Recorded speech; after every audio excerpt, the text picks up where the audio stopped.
쓰람사 불교인문대학에 오신 학생 여러분 반갑습니다. 부타 프로젝트 원남입니다. 부처님께서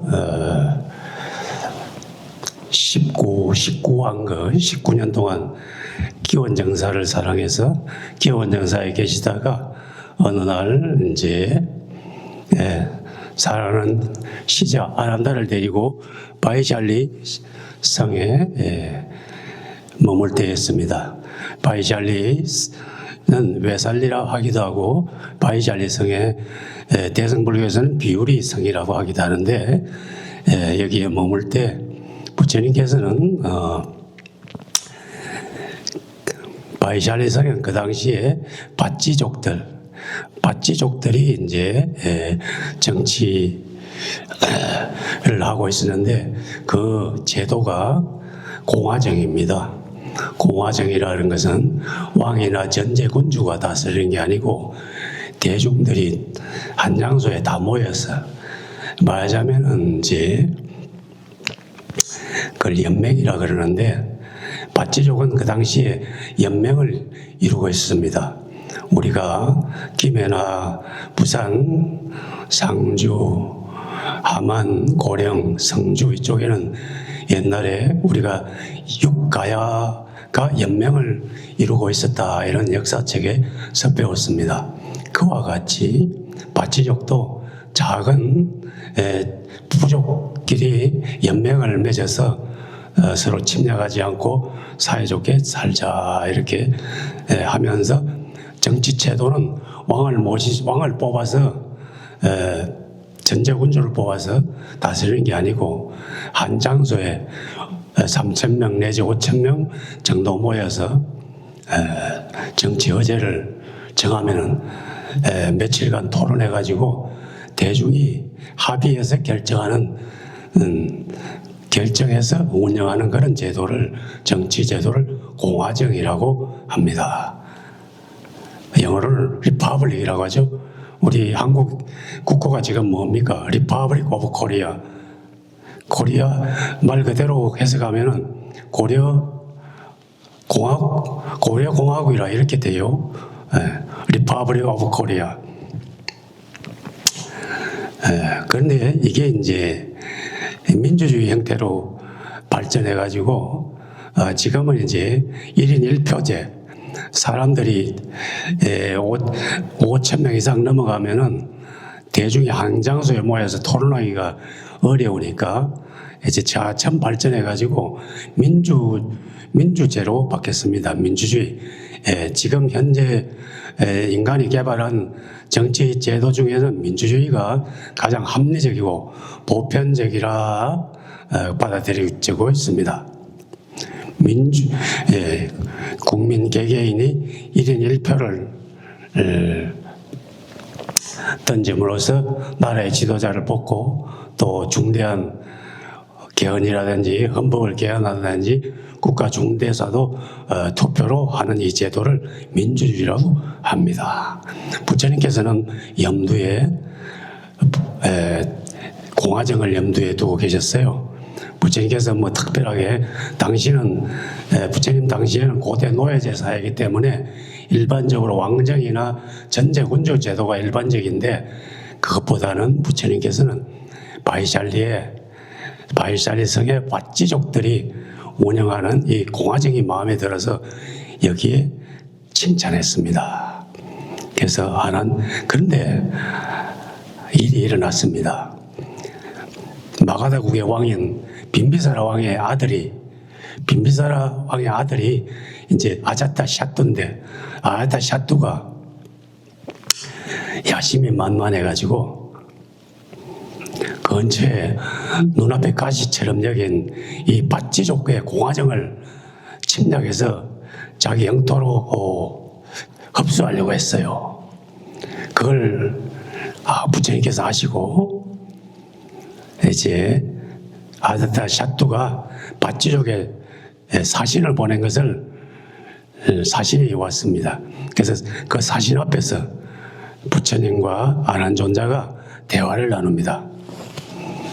그것이 바로 7가지의 쇠망하지 않는 법이라, 칠불세법이라 이런 이야기를 합니다. 첫 번째, 아난다야, 바치 사람들은 자주 회의를 열며 회의에는 많은 사람들이 참석한다는데 사실입니까? 예, 사실입니다. 두 번째, 바치족 사람들은 윗사람 아랫사람이 서로 화목하면서 함께 국정을 운영한다는데 사실인가? 사실입니다. 세 번째, 바치 사람들은 앞 사람들이 저는 규칙과 법률을 깨뜨리지 않고 함부로 고치지 않고 잘 지킨다는데 사실인가? 예, 사실입니다. 네 번째, 바치 사람들은 부모에게 효도하고 스승과 어른을 공경하며 순종한다는데 사실인가? 예, 사실입니다. 다섯 번째, 바치 사람들은 남녀가 고유의 의무를 수행하며 여인들은 행실과 덕행이 참되고 남자들은 강압적이거나 이끌거나 약탈하는 법이 없는가? 예, 그런 일이 없습니다. 여섯 번째, 바치 사람들은 종묘를 받들고 조상을 숭배한다는데 사실인가? 예, 그러합니다. 일곱 번째, 바치 사람들은 도덕을 숭상하고 계율을 지키는 수행자를 찾아 그들을 후하게 대접한다는데 사실인가? 예, 사실입니다. 아난다야, 이 7가지를 잘 지켜 윗사람 아랫사람이 서로 화목하고 화목하다면 그들은 강성할 것이다. 그런 나라는 언제나 안온하며 누구의 침략도 받지 않을 것이다. 이렇게 아난존자와 부처님께서 7가지의 질문을 주고받으면서 옆에 있던 아자타샤투가 보낸 그 사신이 들으라고 이렇게 대화를 나눴습니다. 근데 아자타샤투가 보낸 그 사신은 이 대화를 듣고 느낀 바가 있어서 자기가 모시는 마가다국의 아자타샤투 왕에 돌아갔습니다. 그래서 그 결과는 아자타샤투 왕이 침략을 멈추었어요.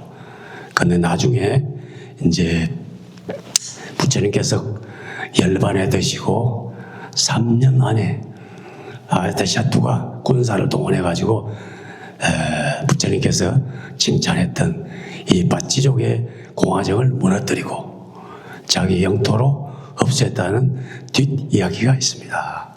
근데 여기서 우리가 짚어보고자 하는 것은 부처님께서는 출가 전에 이미 앞으로 왕이 될 왕자 수업을 완벽하게 이수하셨기 때문에 자기가 왕이 되면 어떻게 처신하고 세상을 어떻게 다스려야 되는 경제의 지혜가 출중했기 때문에 당시 북인도 20개국의 국왕의 귀의를 받고 국왕들이 정사에 자문을 구하면은 틀림없이 지혜로운 자문을 주시고 20개국 왕들의 귀의를 받았습니다.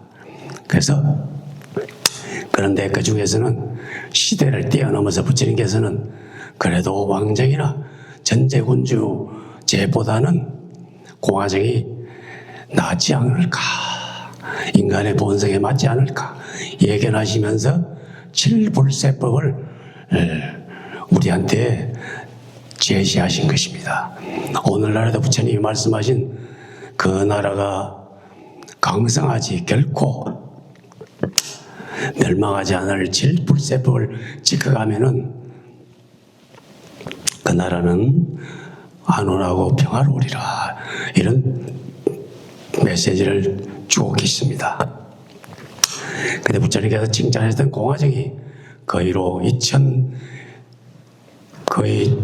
2000년 정도 지나서 이제 민주주의라는 제도로 빛을 발휘하게 됩니다. 여기서 첫 번째 조목조목이 한번 살펴보면은, 첫째, 많은 사람들이 한 장소에 모여서 공통된 정치적 의제를 제기해서 토론해가지고 찬반 여러 가지 찬반 여론을 듣고 거기에서 다수결로 만장일치 혹은 다수결로 결정하는 것을 직접 민주주의라고 합니다. 오늘날은 그렇게 할 수 없으니까 투표로 결정하니까 간접 민주주의가 되는 겁니다. 근데 여기서 이렇게 하는 이유는 사람들이 많이 모여서 서로 똑같은 이야기를 하다 보면 관점이 다양해지고 그것을 서로 조율하다 보면 거기서 새로운 생각지도 못한 해결책이 나오니까 그걸 갖다가 이제 집단지성을 믿는다. 이렇게 민주주의는 집단지성을 믿습니다. 한 사람이 똑똑한 것보다 10사람이 낫고 10사람보다 100사람이 100사람보다 1000사람 1000명이 함께 토의하면 더 좋은 의견, 더 합리적이고 보편적 이익을 담보할 수 있는 의견이 나오기 때문에 그렇습니다. 옛말에 3인에게 필요하사라, 세 사람이 길을 가다 보면 그 중에 한 사람의 더 지혜가 출중해서 스승이 반드시 나에게 스승될 사람이 반드시 있다 이렇게 말씀하신 그런 속담이 전해 내려오는 것처럼 그러한 집단지성을 믿는 것이 바로 민주주의에 깔려진 전제입니다. 그런데 이제 민주주의가 폭발적으로 일어나게 된 동기는 세계 인류 역사상 프랑스 혁명이 있습니다. 프랑스 혁명은 1789년에 프랑스에서 일어났는데 그전에는 왕족과 귀족 또 당시 종교는 주류 종교는 가톨릭이었습니다. 가톨릭 성직자 이 사람들이 기득권이 돼가지고 많은 빈민 대중 또 그 당시 산업혁명이 힘입어서 새로이 등장하게 된 부르주아 그런 부르주아 계급과 밑에 빈민 대중의 계급들이 이익이 점점 상충되는 지점에 민중들이 빵 하나 얻어먹기 힘들고 의료 혜택을 받을 수도 없고 거의 아사지경에 있을 때 사람들이 모여서 국민의회를 모아가지고 의회 대표단을 선출해서 왕과 그 위에 성직자 계급하고 사회를 개혁해달라고 정치적 권력을 나누자고 이야기했을 때 그것이 통과되지 않았어요. 그 분노가 좌절과 분노가 폭발하면서 어느 날 혁명이 터진 게 1789년 프랑스 혁명입니다. 그런데 프랑스 혁명이 하루아침에 그 과업이 이루어지지 않았어요. 어제는 많은데 의견이 각양각색이라. 루이 16세와 마리 앙뚜아네트의 그 군주제도는 무너뜨렸는데 다시 새롭게 등장한 세력들이 서로 다투게 되면서 자코뱅당과 지롱대당, 급진파와 온건파 이렇게 계속 싸우면서 혁명이 지저부진해져 바로 코르시카에서 새로 등장한 나폴레옹이라는 사람이 포병 부대를 이끌고 파리에 입성해서 혁명군을 결성해가지고 프랑스 혁명에 불안을 느낀 주변 나라가 연합군을 형성해서 파리로 직령할 때 나아가서 그 공격을 침략을 막았습니다. 그래서 인력 영웅으로 떠오르면서 유럽에서는 나폴레옹이 혁명의 불꽃을 사방으로 퍼뜨리는 새 시대를 여는 영웅이라 칭송받았지만은 결국은 민주주의는 멀리 가버리고 황제 제도를 다시 같이 들어서게 되었어요. 그리고 나폴레옹은 불필요하게 러시아 침공했다가 또 알프스산을 넘어서 나의 사진에는 불가능이 없다 이런 말은 남겼지만은 이탈리까지 침략하려다가 결국은 힘에 부쳐서 역사의 뒤안길로 쓸쓸히 사라졌습니다. 1789년 프랑스 혁명이 일어난 지 거의 90년 지나서야 겨우 제3공화국이 1870년에 제3공화국이 들어서자 이제 비로소 프랑스의 1인 1표제, 투표제가 도입되고 그렇게 민주주의가 정착하게 되었습니다. 그런데 그때 벌써 프랑스 혁명이 일어난 지 90년 동안 반성해 보니까 국민들이 깨어나야 민주주의가 되는구나 해서 모든 국민은 교육을 기회를 줘야 된다. 그래서 국가에서 무료 교육을 전 국민한테 시키게 됐어요. 그래서 교육제도가 활발하게 정착되자 민중이 각성하면서 의식 수준이 높아지니까 이제 지도자가 될 만한 사람, 지도자에 모르는 자격이 없는 사람을 판별할 수 있는 인식이 생기면서 정치의식이 높아갔어요. 그때 이 앞에 스크린에 나온 알렉시드 토크빌이라는 이 27살의 프랑스 정치 철학자가 이분은 본래 귀족인데도 이분은 이제 민주주의를 지지하는 분이에요. 이분도 프랑스 혁명의 역사를 잘 알고 있기 때문에 우리가 왜 진즉 혁명을 했지만은 90년, 80년이나 민주주의를 확립하지 못했을까?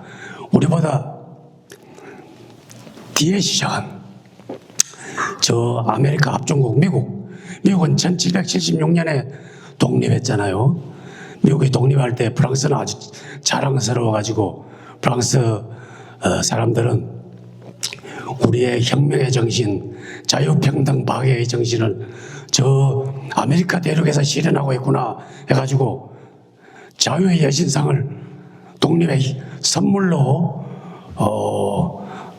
미국에 보내줬잖아요. 자유의 여신상이 지금 뉴욕 맨하탄 앞에 가면은 그 관광선 배 타고 들어가면은 한 30분 거리 안에 지금도 서 있잖아요. 횃불을 들고 있는 자유의 신상, 그 프랑스가 선물로 준 겁니다. 그래, 알렉산더 토크빌이 왜 우리는 진정의 민주주의를 확립해야 되는데 우리보다 뒤늦게 출발한 아메리카 미합중국, 미국이라는 한 나라에 가가지고 민주주의를 배워야 되겠다. 가서 이분이 미국에 건너가가지고 많은 정치 지도자, 많은 시민들하고 인터뷰를 해가지고 3년 만에 돌아옵니다. 그래서 미국의 민주주의라는 책을 쓰면서 그의 결론은 뭐냐 하면은 조건의 평등이었습니다. 우리가 기울어진 운동장이라고 이렇게 이야기합니다.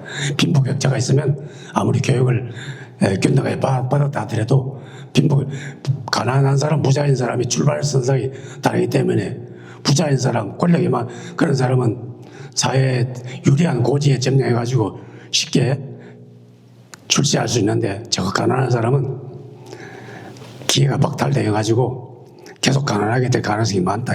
필리핀 부익부 되는데 그 나라의 국가의 역할, 정치의 역할은 그런 게 아니고 억강부약이다.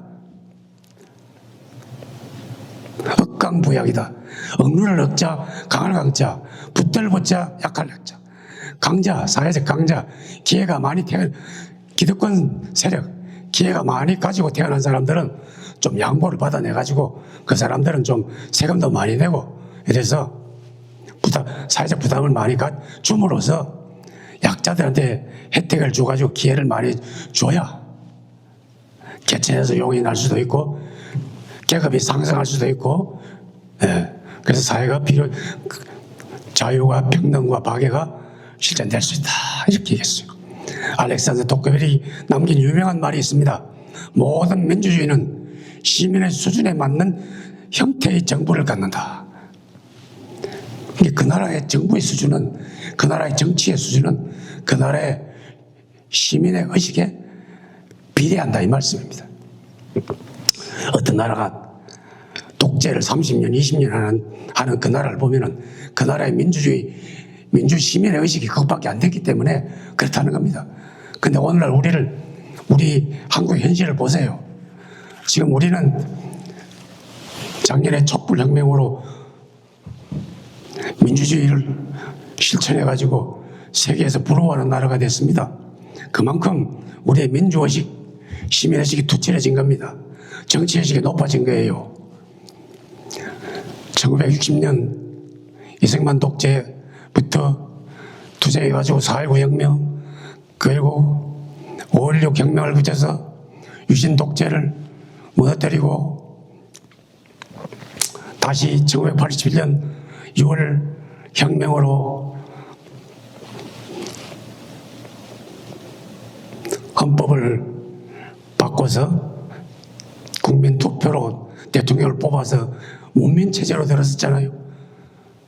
그래서 민주주의가 점점 강화되어가지고 드디어 지금은 세계가 자랑할 만한 민주주의가 되었습니다. 결코 민주주의는 저절로 얻어지지 않습니다. 많은 투쟁과 갈등과 끝에서 민주 시민들이 의식이 높아짐으로 말미암아 얻어진 겁니다. 이것이 공화정이, 부처님께서 바라던 공화정이 점점 발전해가지고 민주주의로 됐다고 말씀드리고 수 있습니다. 두 번째, 그 나라의 이해가 상반되는 이익계급들이 서로 충돌하지, 이익 집단들이 충돌하지 않고 화해해서 잘 살아가고 있는가? 이것도 중요한 일입니다.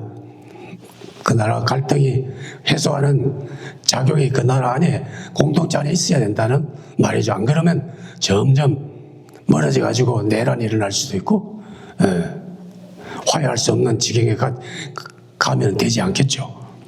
세 번째, 헌법을 혹은 법률을 함부로 바꾸고 멋대로 개정하고 그러는가? 아니면 기존의 질서를 잘 지켜가는가? 맞습니다. 민주주의는 근간이 법치주의입니다. 법으로서 모든 것을, 갈등을 해결하는 좋은 합의를 이룬 제도가 있기 때문에 이걸 지켜가야 되겠습니다. 세 번째, 부모의 요도하고 이 부분은 바로 일륜이 지켜지는 사회인가? 사회가 아무리 복합적이고 억압적이고 가난하더라도 최소한 인류는 지켜가는 사회인가? 그래야 도덕사회로 사람이 살만한 인본주의 사회라고 할 수가 있겠죠. 네 번째, 다섯 번째, 남녀 평등을 이루고 있는가? 지금 상당히 많은 부분에서 남녀 평등을 이루고 있는데 아직까지도 모자란 점이 많습니다. 점점 우리가 깨어남으로써 민주 시민 의식이 높아짐으로써 사회 약자라든지 여성의 평등이라든지 약자에 대한 관심이, 기회가 많이 주어질 수 있습니다. 한 나라의 수준을 말할 때 국격이라는 말을 합니다. 국격은 어디에서 옵니까? 그 사회에서 가장 박탈된, 억압받는 사람, 가장 기회를 사회 밑바닥에 있는 사람들 어떻게 대접하는가에 의해서 그 나라의 국격이 결정됩니다. 우리가 지금 우리 사회의 가장 밑바닥에 있는 분들한테 대하는 태도가 어떨까요? 대접이 어떨까요? 예전에 비해서는 많이 좋아졌습니다. 올해 노벨 문학상을 받은 헝가리 출신의 크리스 호르크이라는 분이 이런 말씀을 했어요. 그분은 글을 쓰는 작가이기 때문에 한 도시, 세계 여러 도시를 다니면서 그 도시의 구석구석을 살펴봅니다. 그 작가가 독일의 어느 베를린의 길거리를 지날 때 어느 노숙인이, 나이 많고 허름한 노숙인이 길거리에 오줌을 누고 있는 걸 목격했어요. 근데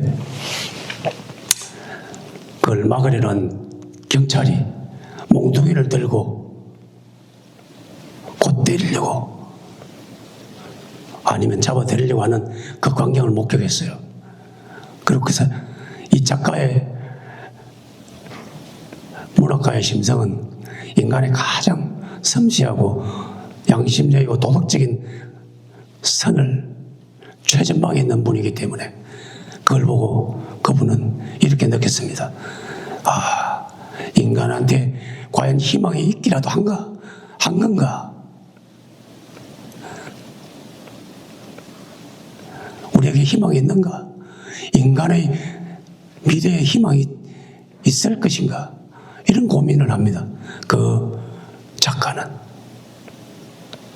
그래서 그분의 소설은 전반적으로 우울하고 상당히 비관적입니다. 그 작가의 내심은 지금 현재 인간이 하는 짓을 보아 인류 문명은 오래가지 못할 것이다, 이렇게 문학적으로 판단을 하신 것 같아요. 그래서 그것도 인정받았기 때문에 노벨 문학상을 받긴 받았습니다. 그와 같이 우리가 이 사회에서 가장 소외받은 자, 버림받은 자를 어떻게 대하는가, 그것이 그 나라의 국격을 좌우한다는 말씀 우리도 다시 한번 새기면서 불자들인, 또 자비심을 이야기하고 불살생을 이야기하고 하는 부처님의 가르침을 따르는 우리 제자들은 어떻게 해야 될 것인가 한번 생각해 봅니다. 그리고 조상의恩덕을 알고 고마움을 표시하는가, 이거는 그 나라를 위해서 목숨을 내서 바쳤던 애국지사나 독립투사, 전몰장병에 대한 예우를 어떻게 하는가, 그런 문제를 이야기하고 있어요. 그리고 도덕을 얼마나 잘 지켜가는가, 그리고 그 사회에 빛과 소금의 역할을 하는 성직자, 불교로 말하면 수행하는 스님들을 어떻게 잘 대접하고 대우하는가, 그들의 존재를 인정하는가, 그게 그 나라의 앞으로 번영할 것인가 안 것인가를 결정한다. 보통 사람들은 아이고 산에 머리 깎고 산에 들어가서 중됐는데 무슨 사회에 도움이 되겠냐. 옛날부터 중국이나 조선시대 배불 논자들이 다 그랬습니다. 머리 깎고 자리에 들어가선 중들은 나라에 불충하고 나라에 충성하지 않고 부모에게 효도하지 않고 노동하지 않고 그저 앉아서 먹으니 사회의 기생충이 아닌가, 이런 논리에 의해서 당나라 때부터 배불론이 있었습니다. 우리 조선 초기에 조선을 개국했던 그 브레인 중에 삼봉 정도제라는 분이 불시자편에도 그렇게 이야기했어요.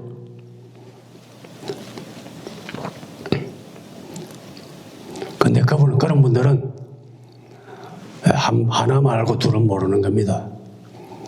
인간이 아무리 물질적으로 번영하고 정치적으로 완벽한 정치제도를 이해하고 복지제도가 완전히 됐다 할지언정 인간의 본질적인 근원적인 질문을 해결할 수 있습니까? 우리는 어디에서 보고 어디로 가고 죽으면 어떻게 되고 생사의 문제, 인간의 근원적인 문제, 소위 영적인 문제를 제도로서 도덕으로서 해결할 수 있습니까? 물론 그런 문제는 모든 사람이 다 나서서 해결할 수는 없어요. 그러니까 그 사회에서 최전선에 있는 철학자라든지 수행자 내지 성직자들이 그 문제를 다루는 영적인 프론티어, 영적인 최전선에서 그런 문제를 다루잖아요. 그런 사람들이 있어야 된다 하고 그런 사람을 지원하고 그래야 그 나라가 영적으로 건강한 겁니다. 그래서 옛말에 이런 말이 있습니다. 산속에 눈 푸는 수행자가 없으면 그 나라에 앞으로 훌륭한 장관이나 영의정 판서가 나올 수가 없다 이렇게 했어요. 이거는 영의정 판서, 백사 이양복이라든지 이원익이라든지 이런 분들이 과거 전생에 산속에서 돌을 닦았던 그런 사람들이란 말이에요. 산속에서 아무 하는 일 없이 마음을 청정하고 세상을 구원하겠다고 부르심을 닦는 그런 분들이 다시 그 나라와 백성을 위해서 환생해서 하늘 보살의 원을 세웠다면 반드시 나라의 정치적 문제를 해결하는 위대한 정치 지도자가 될 수도 있고 사회 곳곳에서 빛과 소금의 역할을 할 수도 있습니다. 그렇기 때문에 그런 분들의 가치를 인정하고 존중해주는 사회가 바람직한 인본주의 사회가 아니겠느냐 이 말씀입니다.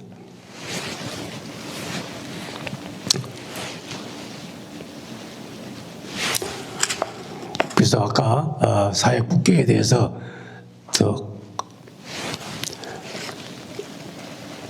우리가 남을 어떻게 대접하는가에 따라서 우리가 꾸려가는 공동체의 도덕적 수준이 결정된다는 이 인식하에서 한번 이걸 합성해 봅시다.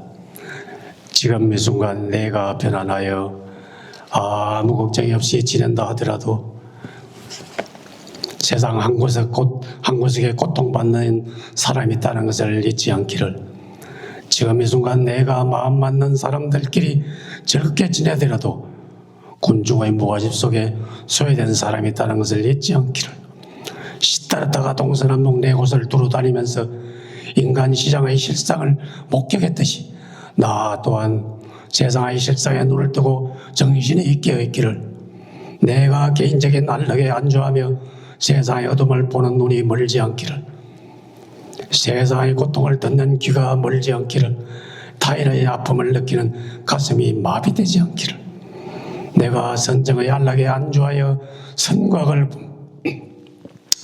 분별한 눈이 멀지 않기를, 세상의 고통을 듣는 귀가 멀지 않기를, 타인의 아픔을 회피하지 않기를.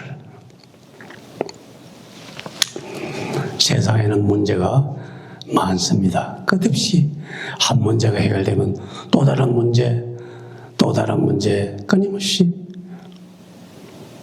아직도 세상에는 해결되지 않고 해결될 수도 없을 문제가 끊임없이 일어납니다. 그러나 불자들은 어떻게 대해야 되겠습니까? 세상에 문제가 많은 게 문제가 아니고 우리가 사랑이 적고 무관심한 게 문제이다. 우리가 사랑이 적은 게 문제이다.